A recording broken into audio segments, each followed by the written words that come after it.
talagang malakas na hiyawan ang dinulot ng kissing scene na Andres Mulak at Ashtin Olviga ha. Paano ba naman kasi nagkaroon ng special screening sa Cubao ang episode ng kanilang serye at talagang romantic ang kanilang eksena dito. Ay grabe, ang daming kinilig Mildred sa kissing scene na yon.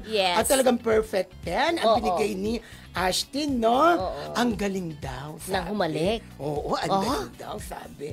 Oo. May nahalikan na kaya si Andres dati, kaya magaling siyang humalik? Talagang binulong ko raw sa kanya. Parang hindi naman nila ako maririnig, di ba? Paano mo ba masasabing magaling humalik ang isang tao? Ewan ko sa'yo. Alam mo yan, alam mo yan. Alam mo yan, Mildred. Ayoko sagutin, wholesome ako, no?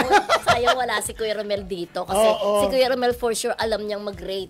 Siguro yung halik para kay Ashtin ay yung halik na parang may respeto. Ganun ba yun? Ganun. Parang yung may care. May care. Yung paghalik ni Andres sa kanya. Yes, para pasensya na po hindi namin alam mag-rate kung ano ba ang magaling, ang basehan ng pagiging magaling humalik, 'di ba? Yep. But I'm sure merong pinanggagalingan si Ashtin kung bakit binigay niya ang perfect 10 na good kisser. Basta ang importante, Mildred, kiniligan kanila mga fans. Yan kasi yung kissing scene na yan, may eksena sila sa kanilang series, diba? Na nagkaroon ng special screening. At syempre, ang source natin dyan, nasulat ang ating kaibigan si Jojo Gabinet.